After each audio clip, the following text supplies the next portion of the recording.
গোশত হালাল আইছে খাও, কম খাও। হাদিস শরীফে এসেছে খায়রুত তাআমি ফিদ দুনিয়া ওয়াল আখিরাতিল লাহমু, দুনিয়া আখিরাতে শ্রেষ্ঠ খানা গোশত। সেজন্য মাঝে মধ্যে একটু একটু গোশত খাওয়া সুন্নাত, আবার প্রতিদিন বেশি খাওয়া বেদাত। প্রতিদিন বেশি খাওয়া, কারণ ইমাম শাফি বলছেন ইন্নাল লাহমা ইউসাক্কিলুল কলবা, গোশত বেশি খেলে অন্তরকে শক্ত করে দেয়। কি করে দেয়? তো সুন্নাত কি? মাঝে মধ্যে গোশত খাওয়া, আবার বেশি খাওয়া বেদাত, আবার একদম না খাওয়া সুন্নাত না, মুজাহাদা না, ওটা বৈরাগ্যতা। কথা বলেন, কথা বুঝতেছেন? এবার আসেন সামনে বাড়ি, সময় হয়ে গেছে অনেক বেশি। যারা মুজাহাদা করবে, যে সকল ইমানদার মুজাহাদা করে সফল হয়ে যাবে, তাদের আল্লাহ বিশেষ নাম দিয়েছেন মুহসিনিন। সুবহানাল্লাহ কইবা না? ব্যক্তি ঈমান আনলে তার নাম মুমিন, শরীয়ত মানলে তার নাম মুসলিম। আর সে যখন আল্লাহ তাআলাকে পাওয়ার জন্য শরীয়তের বিধানগুলো মানার ক্ষেত্রে প্রচন্ড চেষ্টা ব্যয় করবে, ইখলাসের সাথে, সে হয়ে যাবে মুহসিন। আল্লাহ ওয়াদা করেছেন ওয়া ইন্নাল্লাহা লামাআল মুহসিনিন, সর্বাবস্থায় আল্লাহ মুহসিন বান্দাদের সাথেই থাকেন। সুবহানাল্লাহ কইবা না? তার মানে কি? আল্লাহর হাবিব মুহাম্মদ সাল্লাল্লাহু আলাইহি সাল্লামের কোন ইমানদার উম্মত যদি মুজাহাদার মাধ্যমে ইহসানের দরজা লাভ করতে পারে, তার নাম কি? বলো জোরে। মুহসিন। সেই মুহসিন বান্দাকে দুনিয়ায় আল্লাহ চারটা জিনিস দিবেন, আখিরাতে একটা দিবেন। দুনিয়ায় কয়টা? হাতে গনো। প্রথম রাহমাত, নুসরাত, ইজ্জত, কুওয়াত। আখিরাতে দিবেন বিনা হিসাবে জান্নাত। ও মিয়া লাগি কি আর? মুহসিনকে আল্লাহ কি দিবেন? ইজ্জত, রাহমাত, সম্মান দিবেন, রহমতের বৃষ্টি বর্ষণ করবেন। নুসরাত মানে সাহায্য করবেন, কুওয়াত মানে স্পিরিচুয়াল পাওয়ার, আধ্যাত্মিক শক্তি দান করবেন। আর কিছু লাগে? কথা বলেন। কয়েকদিন আগে একটা বড় দল থেকে প্রস্তাব আসছে, আপনাকে তারা চায় ধর্মমন্ত্রী বানাতে ক্ষমতায় গেলে। আমি বলছি আমি তো ডেমোক্রেসি বিশ্বাসই করি না, যাবো কেমনে? কথা বলেন। ফেসিবাদ সরকারও অফার দিয়েছিল টেকনোক্র্যাটে ধর্মমন্ত্রী। আল্লাহ তার হাবিব মুহাম্মদ সাল্লাল্লাহু আলাইহি ওয়াসাল্লামের জুতা মোবারকের সদকায় ১৫০০ বছর পরে ওনার গোলামকে লিপসা ক্ষমতার লোভ থেকে বাঁচাইছে। এবং আল্লাহর কাছে চাই মৃত্যু পর্যন্ত আল্লাহ যেন আমারে বাঁচায় রাখেন। আল্লাহুম্মা আমিন। আরে ভাই, মন্ত্রীর কি সম্মান দেখেন নাই? আগে যারা মন্ত্রী ছিল ফ্ল্যাগ উঠছে, আগে পিছে ফু ফা, এখন ওনাদের পায়ে ডান্ডা বেরি। এক একজনের গাড়ির দাম ছিল হ্যামার গাড়ি 12 কোটি। হ্যাঁ, আর এখন প্রিজন ভ্যানে তক্তায় বসে। কিসে বসে? পায়ে হাতে ডান্ডা বেরি। এই ছাতার সম্মান দরকার নাই, প্রকৃত সম্মান কোরআনের পথে। ঠিক না? সুবহানাল্লাহ।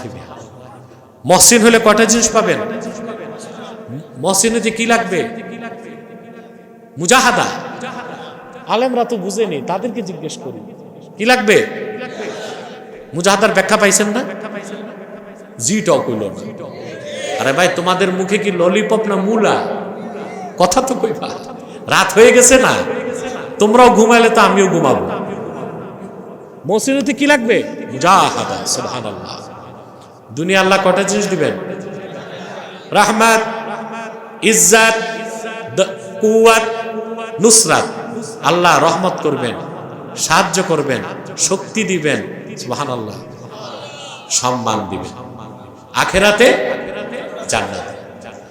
তার মানে যদি কোনো বান্দা মুজাহাদার মাধ্যমে সফল হয়ে যায়, মুহসিন হয়ে যায়, আল্লাহ তারে আর জাহান্নাম যাইতে দিবেন না।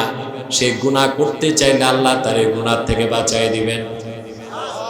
হাদিস শরীফ সাক্ষ্য দেয়, যারা সবসময় মুজাহাদায় থাকে আল্লাহ একদল ফেরেশতা রাখছেন রাতে ঘুম থেকে তাদের উঠায় দিতে, তাহাজ্জুদ নামাজ জন্য পড়ে।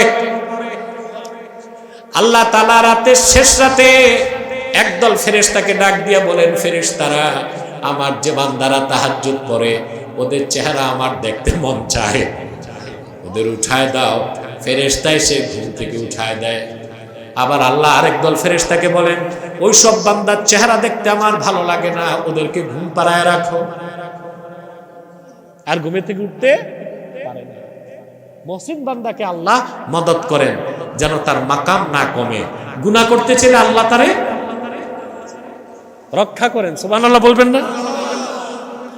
এটা বুঝার জন্য কোরআন কারীম থেকে আমি একটা দৃষ্টান্ত দিয়ে তাফসীরটা শেষ করব ইনশাআল্লাহ। ঠিক আছে? ইউসুফ আলাইহিস সালাম কেমন সুন্দর ছিলেন। জুলাইখার সঙ্গী সাথীরা ইউসুফকে দেখে বলছে, তো মানুষ না ফেরেশতা। ইউসুফের সৌন্দর্য দেখে জুলাইখার সঙ্গী সাথীরা আঙ্গুল কাটছে। কত সুন্দর ছিলেন হযরত ইউসুফ। আল্লাহর হাবিব সাল্লাল্লাহু আলাইহি ওয়াসাল্লাম ইরশাদ করেছেন, মেরাজের রাতে আমি ইউসুফকে চতুর্থ আকাশে দেখেছি।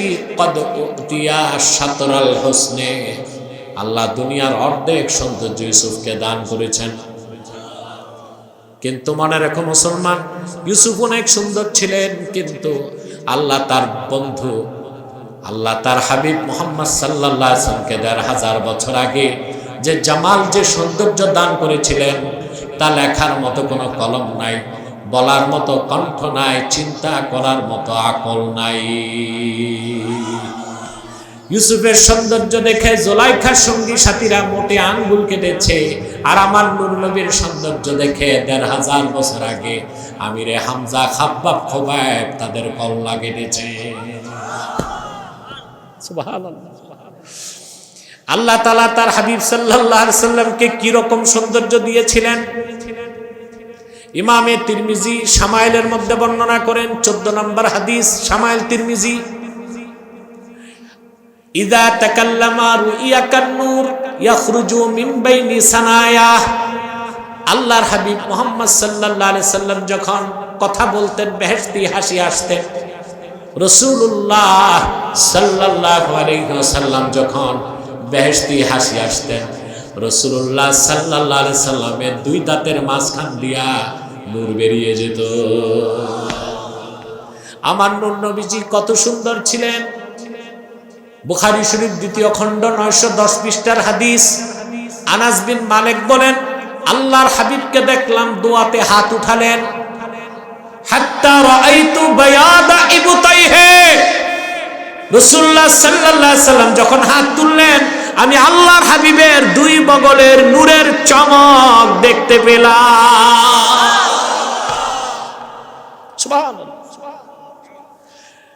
ইউসুফের সৌন্দর্য দেখে কোন কাফের মুসলমান হয় নাই, কিন্তু জাদুল মাদে ইবনুল কাইয়্যিম উল্লেখ করেছেন, হুনাইন যুদ্ধের দিন আমার নূর নবীজি মুহাম্মদ সাল্লাল্লাহু আলাইহি সাল্লামের নূরের চেহারা মোবারক দেখে সাইবা ইবনে ওসমান মুসলমান হয়ে গেছে। সুবহানাল্লাহ। আল্লাহর হাবিব মুহাম্মদ সাল্লাল্লাহু আলাইহি সাল্লামের সম্মান আজমত যার জানা নাই, ওটা আলেম তো দূরে থাক, ওটা কোনো জালেম হইতে পারে না, ওটা মানুষ না, অমানুষ।